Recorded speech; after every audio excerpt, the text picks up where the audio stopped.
Presser feet will bring your sewing to the next level.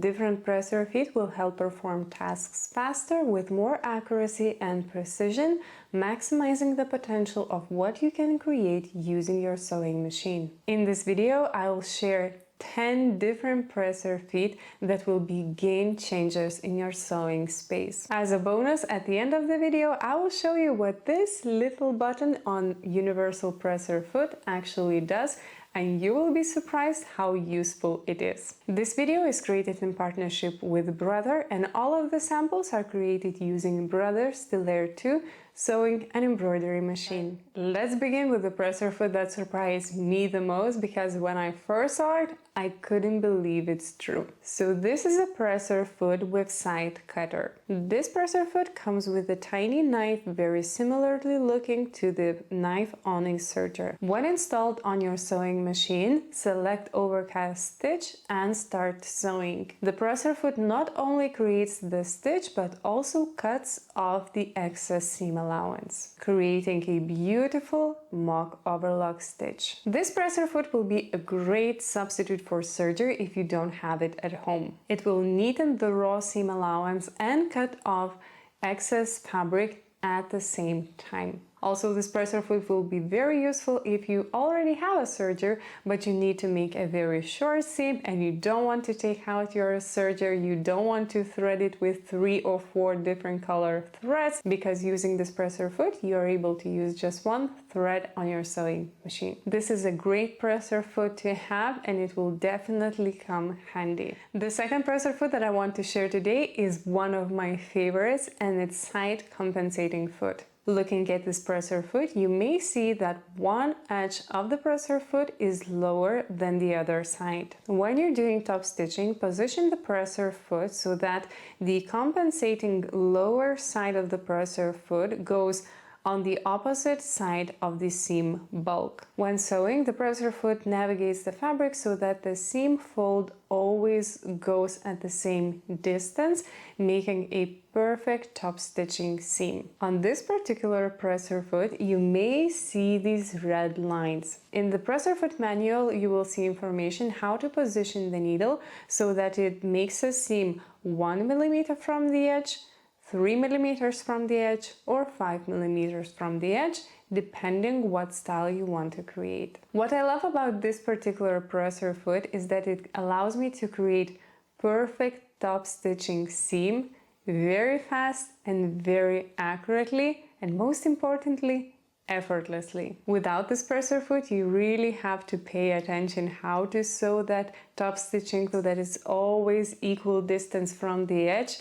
And when using the compensating foot, the presser foot does all the work for you. Here is also important to mention that the compensating foot comes in 2 different options, left side and right side. Choose the one that works best for your projects. If you love quilting, you will probably know this next presser foot, which is edge joining presser foot. Now this presser foot comes with this tiny fin right in the middle of the presser foot bottom. Now there are 2 ways how you can use this presser foot. You can take 2 fabrics that you want to join together, position one fabric piece on one side and the other on the other side of the presser foot fin. On your sewing machine, select the 3-stitch zigzag stitch. The presser foot will join these 2 fabrics together without them overlapping. This presser foot will be very useful if you want to join 2 bulky fabrics, but you don't want to create bulk, which would definitely happen if you overlap the seams. In this way, the fabrics are staying close to each other but not overlapping,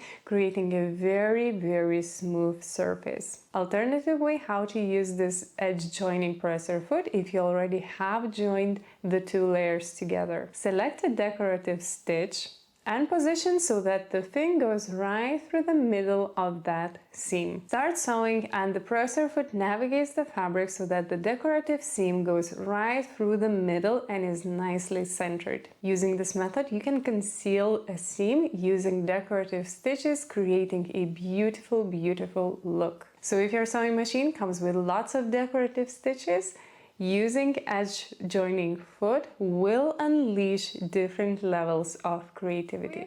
The next presser foot that I want to show you is the gathering foot. Usually when I'm creating gathers, I like to use the 2-row method where I make 2 rows of long stitches and just simply pull the thread and gather the fabric. This method works very well when working with short seams. However, when I need to gather lots of fabric, this is where gathering foot is absolutely amazing. So there are 2 ways how you can use the gathering foot. If you want to gather just single layer of fabric, put it under the presser foot. Select higher tension and longer stitch and simply start sewing. And you can see how the presser foot helps gather the fabric. These 2 examples are made using the highest tension setting and 4mm length stitch and 5mm stitch length, and you can see what a huge difference is between these 2 samples. So if you want to create more gathers, use higher tension and longer stitch length. So this is how you can create gathers on a single layer, but the true beauty of this particular presser foot is that you can gather the fabric and attach it to flat layer of fabric using just 1 seam. So if you want to do that, take the fabric that you want to gather and position it below the presser foot. Take fabric that you want to keep flat and attached to gathers and put it right in the middle of this presser foot part. Start sewing and you can see how the bottom layer is being gathered while the top layer remains flat. And as a result, you have created gathers and attached them with just single stitch. What I love about this particular foot is that it helps speed up the process so much.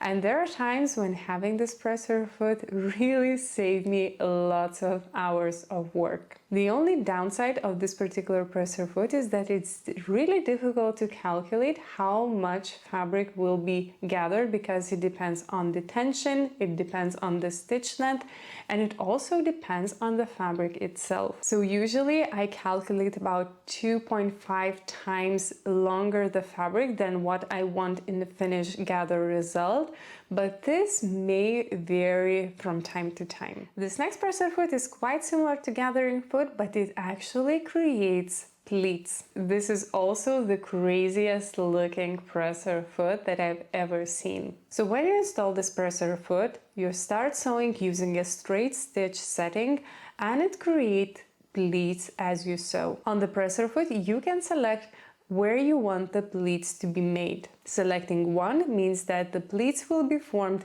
every single stitch. Selecting number 6 means that the pleat will be formed every 6 stitches. Now this is a little bit scary looking presser foot and you do need to make adjustments before starting using it. So I definitely recommend reading the manual before start using this presser foot. But if you love creating designs that have pleats and have ruffles, this is definitely a presser foot that will speed up the process so much.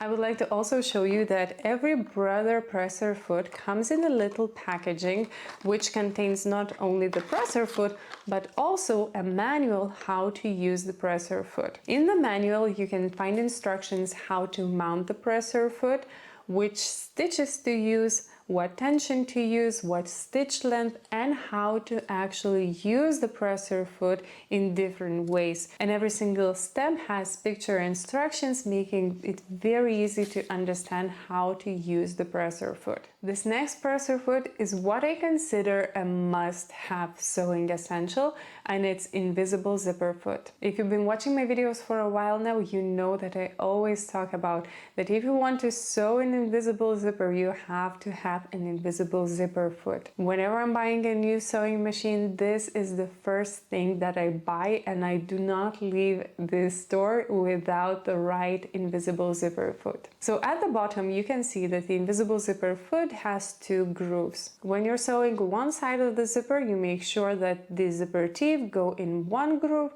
and when you're sewing the other side of the zipper, make sure that the teeth go in the other side of the groove. Using this presser foot will allow you to sew very close to the zipper teeth, making sure that your invisible zipper is truly invisible. Again, having invisible zipper foot is something that I consider an essential, and I use it every single time when I'm sewing invisible zippers. And it helps me create beautiful, truly invisible zipper. Seventh presser foot that I want to show you today is the binder foot. If you love sewing with bias tape, this is definitely something you will be interested in. Using this presser foot, you can sew either already pre-folded bias tape or bias cut tape without any folds. Put the bias tape into the funnel and then put the fabric that you want to attach the bias tape to right in the middle of the presser foot. Using straight stitch, start sewing, and it creates a beautiful bias tape finish. Before using this presser foot, just make sure to make a short test and see if the seam is actually created on the edge of the bias tape. If it's not, select a different needle position so that the seam goes right along the edge of the bias tape. What I love about this particular presser foot that it folds the tape and attaches it with just one seam. Another very useful presser foot to have is the narrow hem foot. This presser foot folds the edge of the fabric when you're sewing and helps create the rolled hem with just one seam very fast. Narrow hem feet come in different widths, so choose which one you like best. Presser foot number 9 is the teflon foot with roller. If you like sewing difficult fabrics like vinyl, faux leather or something like that, the teflon covered foot will make sure that the presser foot glides through the fabric very smoothly and does not get stuck. This particular presser foot not only is made from Teflon, but it also have rollers which move the fabric when you're sewing, making it very easy to sew even difficult to sew fabrics. So if you're sewing and you're sewing with tricky materials which are hard to get with universal presser foot, which is made from metal, consider getting a Teflon foot, which will ensure easy glide through any difficult fabric. 10th and final presser foot I want to show you today is the dual feet presser foot. This presser foot, as you can see, is huge and it looks quite similar to the walking foot, however they do separate functions. The dual feet presser foot is motorized and it works on certain sewing machine models, while walking foot is not motorized and it can work with any sewing machine. Dual feet presser foot affects the top layer while the feed dogs move the bottom layer of the fabric. Because of this, the dual feet presser foot gives way more control when sewing, and it's in particularly good when you need extra precision. It will help you sew very difficult fabrics, and because it's affecting the top layer while the bottom layer is affected by feed dogs, it will make sure that your fabrics are not shifting together, and it will make it so much easier to match the print, blade or seams. So if your sewing machine is compatible with dual feet presser foot, give it a try and I think you'll enjoy the result. So here are all 10 presser feet that I wanted to show you today, but at the beginning of the video I told you I will say what this little tiny button on universal presser foot actually does, so let's get into this. So when you're sewing and you meet a bulky seam, raise the presser foot, push the button so that it locks the presser foot in the parallel to the table position and sew through the bulk. This little button will help you sew through bulky seam connections or start seam on thick fabric layers so much easier. Most modern domestic sewing machines do come with universal presser foot that has this button. So I want you to go check your sewing machine if it does have one and give it a try. I think you will love it. I hope you enjoyed this video and I will see you next time. Bye!